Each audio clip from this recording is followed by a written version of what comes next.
Software రంగంలో శరవేగంగా విస్తరిస్తూ వేల సంఖ్యలో జాబ్ ఆపర్చునిటీస్ క్రియేట్ చేస్తున్న డేటా ఇంజనీరింగ్ అంటే ఏమిటి?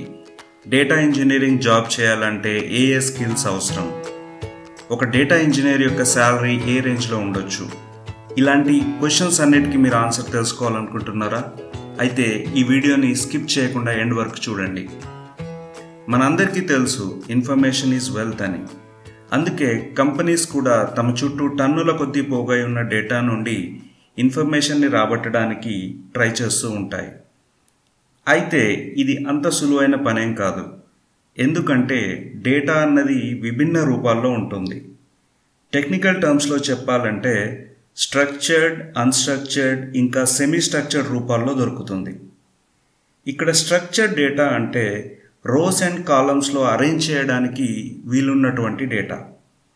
దానికి ఎగ్జాంపుల్గా ఎక్సెల్ స్ప్రెడ్షీట్, ఒరాకిల్ లాంటి RDBMSలో స్టోర్ అయిన డేటా, ఇంకా CSV ఫైల్లో స్టోర్ చేసే డేటా అని చెప్పొచ్చు. మరి అన్స్ట్రక్చర్డ్ డేటా అంటే ఏమిటి? స్ట్రక్చర్డ్ డేటాకి క్వైట్ ఆపోజిటే ఈ అన్స్ట్రక్చర్డ్ డేటా. అంటే దీన్ని రోస్ అండ్ కాలమ్స్ ఫార్మాట్లో అరేంజ్ చేయలేమన్నమాట.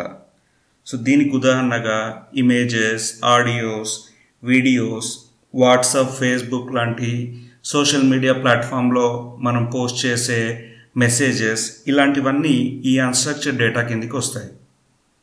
ఇక సెమీ స్ట్రక్చర్డ్ డేటా విషయానికి వస్తే ఇది స్ట్రక్చర్డ్ మరియు అన్స్ట్రక్చర్డ్ డేటాకి మధ్యస్థంగా ఉంటుంది. దీనికి ఉదాహరణగా emails, JSON files, HTML files అని చెప్పొచ్చు.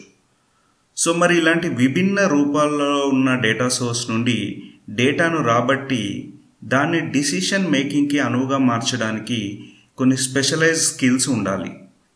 ఇలాంటి స్కిల్స్ ఉన్న సాఫ్ట్వేర్ ఇంజనీర్స్నే డేటా ఇంజనీర్స్ అంటారు.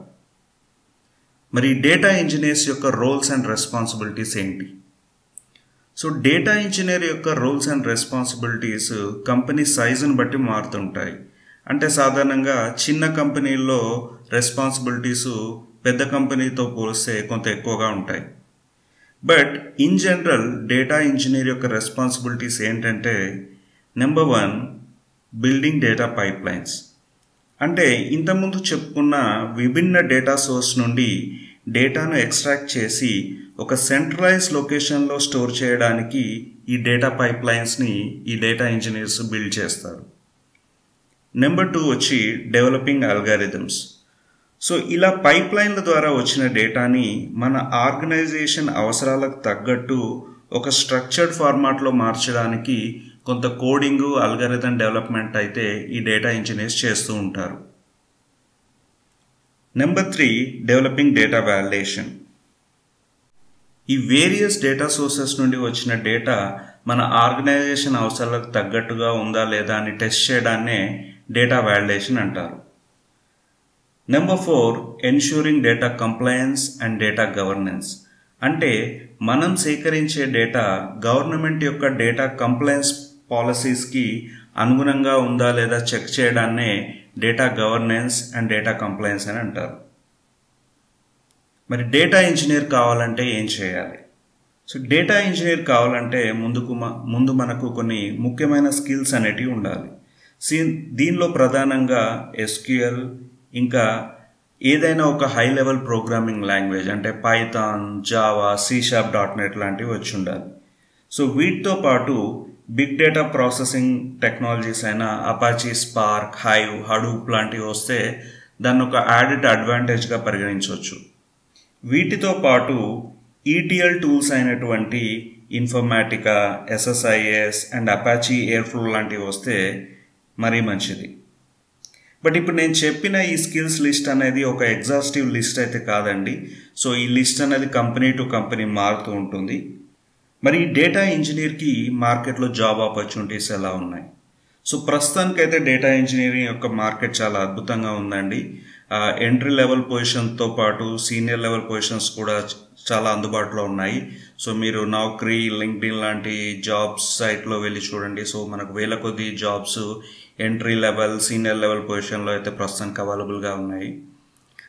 అంతేకాకుండా దీనికి ఉన్న ఫ్యూచర్ ప్రాస్పెక్ట్స్ని గమనించి సాఫ్ట్వేర్ ఇంజనీరింగ్లో వేరే డిపార్ట్మెంట్స్ అంటే టెస్టింగ్, యూఎక్స్ సైడ్ ఉన్న వాళ్ళు కూడా ఈ డేటా ఇంజనీరింగ్ సైడ్ వస్తున్నారు. అయితే ఎంట్రీ లెవెల్ పొజిషన్ అయినా సీనియర్ లెవెల్ పొజిషన్ అయినా నేను ఇంతకుముందు చెప్పిన స్కిల్స్ని కొద్దిగా బ్రషప్ చేసుకోవాల్సి ఉంటుంది.